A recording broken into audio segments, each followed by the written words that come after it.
ನಮಸ್ಕಾರ ಮಿತ್ರರೇ, ಇವತ್ತು ಒಂದು ಇನ್ಸ್ಟೆಂಟ್ ದೋಸೆ ಮಾಡೋಣ. ಅದಕ್ಕೆ ಮೊದಲು ಯಾರೆಲ್ಲ ನನ್ನ ಚಾನಲನ್ನು ನೋಡ್ತಿದ್ದೀರಿ, ಯಾರೆಲ್ಲ ಇನ್ನೂ ನನ್ನ ಚಾನಲನ್ನು ಸಬ್ಸ್ಕ್ರೈಬ್ ಮಾಡಲಿಲ್ಲ, ದಯವಿಟ್ಟು ನನ್ನ ಚಾನಲನ್ನು ಸಬ್ಸ್ಕ್ರೈಬ್ ಮಾಡಿ ಹಾಗೂ ಪೂರ್ತಿ ವಿಡಿಯೋವನ್ನು ನೋಡಿ. ಹಾಗಾದರೆ ಇವತ್ತು ನಾನು ಮಾಡುವಂತಹ ಈ ದೋಸೆ, ಇದಕ್ಕೆ ಅವಲಕ್ಕಿ ಬೇಡ ಅಥವಾ ಸಾಬುದಾನ ಬೇಡ, ಅಂದರೆ ಸಾಫ್ಟ್ ಆಗಲಿಕ್ಕೆ ಯಾವಾಗಲೂ ನಾವು ಇದನ್ನೆಲ್ಲ ಹಾಕ್ತೇವೆ. ಹಾಗಾದರೆ ಯಾವ ವಸ್ತುವನ್ನು ಉಪಯೋಗಿಸಿ ನಾನಿವತ್ತು ಈ ಇನ್ಸ್ಟೆಂಟ್ ದೋಸೆಯನ್ನು ಮಾಡುತ್ತಿದ್ದೇನೆ ಹಾಗೂ ಅದಕ್ಕೊಂದು ರುಚಿಕರವಾದ ಟೊಮ್ಯಾಟೊ ಚಟ್ನಿಯನ್ನು ಮಾಡುತ್ತಿದ್ದೇನೆ. ಹಾಗಾದರೆ ಏನೆಲ್ಲ ಸಾಮಗ್ರಿಗಳು ಬೇಕೆಂದು ನೋಡೋಣ ಅಲ್ಲವೇ? ಇನ್ಸ್ಟೆಂಟ್ ದೋಸೆ ಮಾಡಲು ಬೇಕಾಗುವ ಸಾಮಗ್ರಿಗಳು ನೋಡಿ. ಇದು ಚಟ್ನಿಗೆ ಬೇಕಿದ್ದದ್ದು. ಇಲ್ಲಿಗೆ ದೋಸೆಗೆ ನಾನು 3 ಹಿಡಿಯಷ್ಟು, ಅಂದರೆ ಒಂದು 100 ಗ್ರಾಮ್ಸ್ ಇರ್ಬೋದು, ಹೆಸರು ಬೇಳೆ, 4 ಚಮಚದಷ್ಟು ಅಕ್ಕಿ ಹುಡಿ, ಒಂದು ಹಿಡಿಯಷ್ಟು ತೆಂಗಿನ ತುರಿ,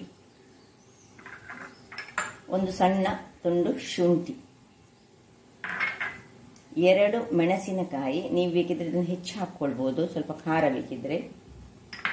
ನಾನು ಸ್ವಲ್ಪ ಖಾರ ಕಡಿಮೆ ಆದ್ದರಿಂದಾಗಿ ಕಡಿಮೆ ಹಾಕ್ಕೊಳ್ತಿದ್ದೇನೆ. 1 ಸ್ಪೂನ್ನಷ್ಟು ಜೀರಿಗೆ, ಸ್ವಲ್ಪ ಹಿಂಗು. ಇಷ್ಟು ನಮಗೆ ದೋಸೆ ಮಾಡಲಿಕ್ಕೆ ಬೇಕಾದದ್ದು. ಇದು ಚಟ್ನಿಗೆ ಸ್ವಲ್ಪ ಕಾಯಿ ಟೊಮ್ಯಾಟೊ ತಗೊಂಡ್ರೆ ತುಂಬ ಒಳ್ಳೆಯದು. ಅರ್ಧ ನೀರುಳ್ಳಿ ತೆಗೆದುಕೊಂಡಿದ್ದೇನೆ. 1 ಕೆಂಪು ಮೆಣಸು, ಇದು ಬೇಕಿದ್ರೆ ನಿಮಗೆ ಹೆಚ್ಚು ಬೇಕಿದ್ರೆ ಹೆಚ್ಚು ಹಾಕ್ಕೊಳ್ಬೋದು. 1 ಬೆಳ್ಳುಳ್ಳಿ, 50 ಗ್ರಾಮ್ಸ್ನಷ್ಟು ತೆಂಗಿನ ತುರಿ. ಈಗ ಮೊದಲಿಗೆ ನಾವು ಈ ಒಂದು ಹೆಸರು ಬೇಳೆಯನ್ನು ಚೆನ್ನಾಗಿ ತೊಳೆದು 15ರಿಂದ 20 ನಿಮಿಷಗಳ ಕಾಲ ಒಂದು 2 ನೀರಿನಲ್ಲಿ ಚೆನ್ನಾಗಿ ತೊಳೆದುಕೊಂಡು ತರ್ತೇನೆ ವೀಕ್ಷಕರೇ. ನೋಡಿ, ಚೆನ್ನಾಗಿ ತೊಳೆದಾಯ್ತು ವೀಕ್ಷಕರೇ. ಈಗ ಇದಕ್ಕೆ ಸ್ವಲ್ಪ ನೀರನ್ನು ಹಾಕೊಳ್ಳೋಣ. ಒಳ್ಳೆ 2-3 ಸತಿ ತೊಳಿಬೋದು ನೀರಿನಲ್ಲಿ ಹಾಕಿ. ಈಗ 20 ನಿಮಿಷಗಳ ಕಾಲ ಇದನ್ನು ನೆನೆಯಲಿಕ್ಕೆ ಬಿಡುವ. ಈ ಹೆಸರು ಬೇಳೆ ಎಂಬುದು ಬೇಗ ನೆನೀತದೆ. ಆಮೇಲೆ ನಾವು ಹೇಗೆ ದೋಸೆ ಮಾಡೋದು ಎಂದು ಹೇಳ್ಕೊಡ್ತೇನೆ. ನೋಡಿ ವೀಕ್ಷಕರೇ, 20 ನಿಮಿಷಗಳ ಕಾಲ ಇದು ನೆಂದಿದೆ. ಈಗ ಒಂದು ಮಿಕ್ಸಿ ಜಾರ್ ತೆಗೆದುಕೊಳ್ಳೋಣ. ಅದರಲ್ಲಿ ಎಲ್ಲ ಇದನ್ನು 100 ಗ್ರಾಮ್ಸ್ನಷ್ಟು ಇರ್ಬೋದು. ನಾನು ಈ ಹಿಡಿಯಲ್ಲಿ 3 ಹಿಡಿಯಷ್ಟು ತೆಗೆದುಕೊಂಡಿದ್ದೇನೆ ವೀಕ್ಷಕರೇ.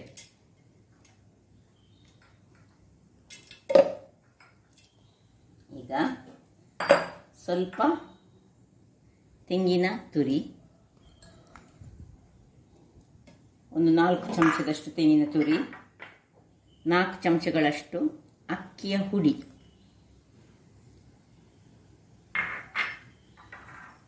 1 ಚಮಚ ಜೀರಾ, ಇದು ರೆಡ್ ಚಿಲ್ಲಿ, ಬ್ಯಾಡಿಗೆ ಮೆಣಸು ಹಾಕ್ತಿದ್ದೇನೆ ನಾನು. ನಿಮಗೆ ಹೆಚ್ಚು ಬೇಕಿದ್ರೆ, ಸ್ವಲ್ಪ ಖಾರ ಬೇಕಿದ್ರೆ ಹೆಚ್ಚು ಹಾಕ್ಕೊಳ್ಬೋದು. ಈ ಶುಂಠಿಯ 1 ಇಂಚ್, ಅರ್ಧ ಇಂಚು ಶುಂಠಿಯಲ್ಲಿ 1/4 ಇಂಚಿನಷ್ಟು ಈಗ ನಾನು ಇದಕ್ಕೆ ಗ್ರೈಂಡಿಗೆ ಹಾಕ್ತಿದ್ದೇನೆ. ಇದು ನನಗೆ ಚಟ್ನಿಗೆ ಬೇಕು. ಮತ್ತೆ ಇನ್ನು ಸ್ವಲ್ಪ ನೀರನ್ನು ಹಾಕ್ಕೊಂಡು ನಾವು ಇದನ್ನು ಚೆನ್ನಾಗಿ ಗ್ರೈಂಡ್ ಮಾಡಬೇಕು. ನಾನು ಗ್ರೈಂಡ್ ಮಾಡಿ ತರ್ತೇನೆ. ನೋಡಿ ವೀಕ್ಷಕರೇ, ಈಗ ನೋಡಿ ಹೀಗೆ ಆಗಿದೆ. ಇದೀಗ ನಾವು ಉದ್ದಿನ ದೋಸೆ ಮಾಡ್ತೇವೆ ನೋಡಿ, ಆ ಹಿಟ್ಟಿನ ಹದಕ್ಕೆ ನಮಗೆ ಇರಬೇಕು.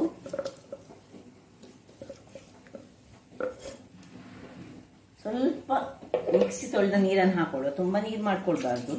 ಯಾಕಂದರೆ ನಿಮಗೆ ಗೊತ್ತುಂಟು, ನಾವು ಉದ್ದಿನ ದೋಸೆ ಮಾಡುವಾಗ ಯಾವ ಥರದಲ್ಲಿ ಹಿಟ್ಟನ್ನು ಮಾಡ್ತೇವೆ ಆ ಥರದಲ್ಲೇ ನಾವು ಈಗ ಮಾಡಬೇಕು. ಸ್ವಲ್ಪ ನೀರು ಹಾಕೊಳ್ಳೋಣ. ಬೇಕಿದ್ರೆ ಮತ್ತೆ ಹಾಕ್ಕೊಳ್ಬೋದು. ಇದಕ್ಕೆ ನಾನು ಇಷ್ಟವರೆಗೆ ಉಪ್ಪು ಹಾಕ್ಕೊಳ್ಳಿದ್ದೆ. ಈಗ ನಾನು ಉಪ್ಪನ್ನು ಹಾಕಿ ಅದನ್ನು ಚೆನ್ನಾಗಿ ತಿರುಗಿಸ್ತೇನೆ.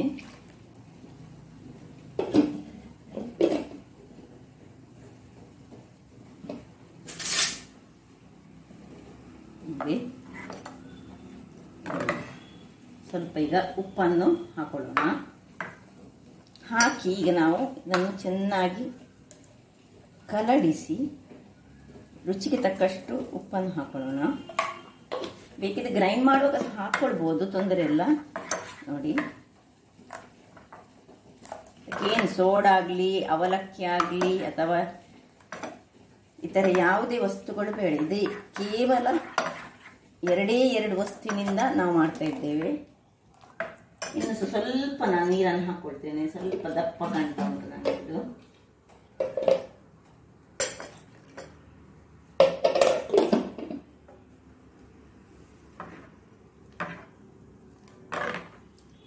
ಜೀರಾ ಶುಂಠಿ ಎಲ್ಲ ಹಾಕ್ಕೊಳ್ಳೋದು ಯಾಕೆ ಹೇಳಿದರೆ, ಈ ನಮ್ಮ ಹೆಸರು ಬೇಳೆ ಸ್ವಲ್ಪ ಗ್ಯಾಸ್ಟ್ರಿಕ್ ಅಂಶವನ್ನು ಹೊಂದಿರುವಂಥದ್ದು. ನೋಡಿ, ಈ ಹದಕ್ಕೆ ಬರಬೇಕಿದೆ.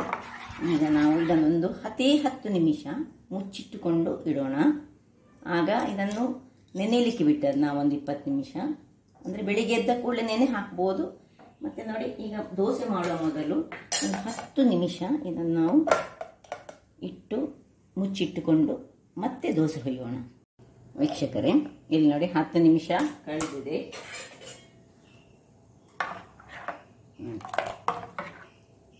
ಇಲ್ಲಿಗ ನಾನೊಂದು ಕಾವಲಿಯನ್ನು ಬಿಸಿಯಾಗಲಿಕ್ಕೆ ಇಟ್ಟಿದ್ದೇನೆ. ಕಾವಲಿ ಬಿಸಿಯಾಗುವಾಗ ಚೆನ್ನಾಗಿ ನೋಡಿ ಇನ್ನೊಮ್ಮೆ ಹೀಗೆ ಕಲಡಿಸ್ಕೊಳ್ಳೋಣ.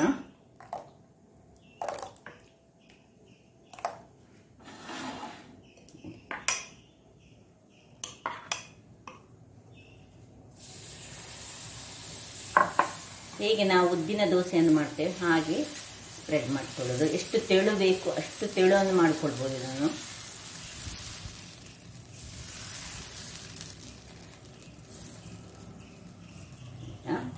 ಇದರ ಮೇಲೆ ಒಂದು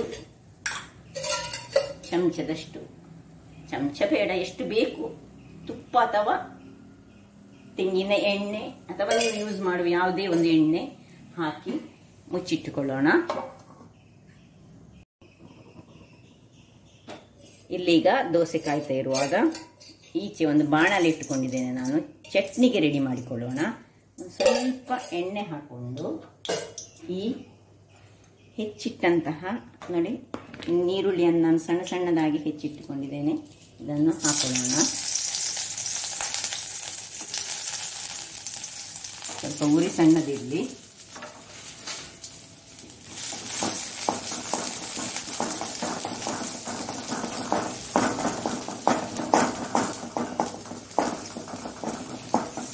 ಸ್ವಲ್ಪ ಇದು ಬಾಡುವಾಗ ಈ ಟೊಮ್ಯಾಟೊವನ್ನು ಸಹ ಹಾಕೊಳ್ಳೋಣ.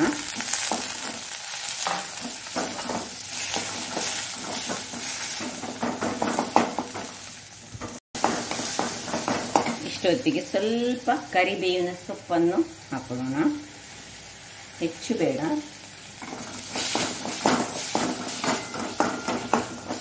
ಸ್ವಲ್ಪ ಫ್ರೈ ಆಗಬೇಕಿದು. ಅಂದರೆ ಹಸಿ ವಾಸನೆ ಒಂದು ಹೋಗಬೇಕು ವೀಕ್ಷಕರೇ. ಎಣ್ಣೆಯಲ್ಲಿದ್ರದ್ದು ಟೊಮ್ಯಾಟೊ ಮತ್ತು ಆನಿಯನಿನ ಹಸಿ ವಾಸನೆ ಹೋಗುವಾಗ ಸ್ವಲ್ಪ ಉಪ್ಪನ್ನು ಹಾಕೊಳ್ಳೋಣ. ಇದಕ್ಕೆ ರುಚಿಗೆ ತಕ್ಕಷ್ಟು ಉಪ್ಪು ಹಾಕಿ ಇದನ್ನು ಸ್ವಲ್ಪ ಮುಚ್ಚಿಟ್ಟುಕೊಂಡು ಒಂದು 2 ನಿಮಿಷ ಹಾಗೆ ಬೇಯಲಿ ಅದು. ವೀಕ್ಷಕರೇ, ಇದು ಅಲ್ಲಿ ಬೇಯಿಸುವಾಗ ಸ್ವಲ್ಪ ಈ ಶುಂಠಿ ಉಂಟಲ್ಲ, ಶುಂಠಿಯನ್ನು ಸಹ ಹಾಕೊಳ್ಳೋಣ. ಅದಕ್ಕೆ ಶುಂಠಿ ಸಹ ಹಾಕೊಳ್ಳೋಣ. ಈ ಬೆಳ್ಳುಳ್ಳಿಯನ್ನು ಸಹ ಇದಕ್ಕೆ ಹಾಕೊಂಡು ಸಣ್ಣ ಉರಿಯಲ್ಲಿ ಇದನ್ನು ಇಟ್ಕೊಳ್ಳೋಣ. ಹಾಗೆ ಇಲ್ಲಿ ನೋಡಿ ದೋಸೆ ನೋಡಿ ರೆಡಿ ಆಗ್ತಾ ಬಂತು. ದೋಸೆ ರೆಡಿಯಾಗಿದೆ. ಹೇಗೆ ಬಂದಿದೆ ನೋಡಿ. ಇದನ್ನು ತೆಗೆದುಕೊಳ್ಳೋಣ. ಬೇಕಿದ್ರೆ ಮೇಲೆ ತುಪ್ಪ ಸ್ವಲ್ಪ ಹಾಕೊಳ್ಬೋದು. ಈಗ ಇನ್ನೊಂದು ದೋಸೆಯನ್ನು ಹಾಕೊಳ್ತಿದ್ದೇನೆ ನಾನು.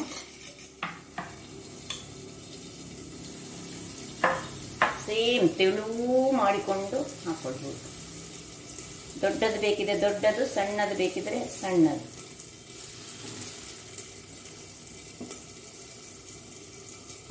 ಸ್ವಲ್ಪ ಈಗ ಆಗ ಎಣ್ಣೆ ಹಾಕಿದ್ದು, ಈಗ ಬೇಕಿದ್ರೆ ನಾನೀಗ ತುಪ್ಪ ಹಾಕೊಳ್ತಿದ್ದೆ ನೋಡಿ. ತುಪ್ಪ ಹಾಕಿದರೆ ಬಹಳ ಚೆನ್ನಾಗಿರ್ತದೆ. ಸೈಡ್ಸಿಗೆ ಸ್ವಲ್ಪ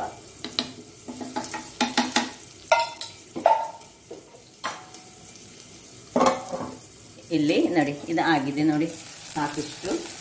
ಇಷ್ಟಾಗುವಾಗ ಅದಕ್ಕೆ ಈ ಒಂದು ಮೆಣಸನ್ನು ಹಾಕೊಳ್ಳೋಣ. ಮತ್ತು ಈ ತೆಂಗಿನ ತುರಿಯನ್ನು ಹಾಕ್ಕೊಂಡು ಆಫ್ ಮಾಡ್ಕೊಳ್ಳೋಣ.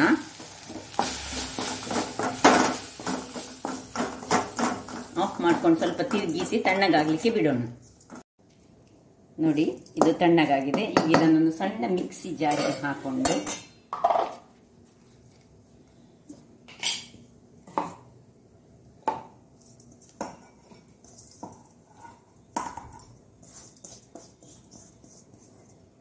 ಸ್ವಲ್ಪ ನೀರನ್ನು ಹಾಕೊಳ್ಳೋಣ. ಮತ್ತೆ ಗ್ರೈಂಡ್ ಮಾಡ್ತೇನೆ ಈಗ ನಾನು. ಸ್ವಲ್ಪ ನೀರು ಹಾಕಿ, ಬಿಸಿ ತಣ್ಣಗಾದ ನೀರು ಹಾಕಿದರೆ ಬಹಳ ಉತ್ತಮ. ಗ್ರೈಂಡ್ ಮಾಡ್ತಾ ಇರ್ತೇನೆ ವೀಕ್ಷಕರೇ. ನೋಡಿ ವೀಕ್ಷಕರೇ, ಚಟ್ನಿ ಸಹ ರೆಡಿ ಆಯಿತು. ಇದಕ್ಕೆ ಹುಳಿ ಹಾಕ್ಲಿಕ್ಕಿಲ್ಲ, ಯಾಕೆಂದ್ರೆ ನಾವು ಟೊಮ್ಯಾಟೊ ಹಾಕಿದ್ದೇವೆ, ಅದರಿಂದಾಗಿ ಹುಳಿ ಹಾಕ್ಲಿಕ್ಕಿಲ್ಲ. ಚಟ್ನಿ ಸಹ ರೆಡಿ ಆಯಿತು. ಅದಕ್ಕೆ ಬೇಕಿದ್ದೊಂದು ಹಿಂಗೆ ಹಾಕಿ ಒಗ್ಗರಣೆ ಸಹ ಕೊಡ್ಬೋದು.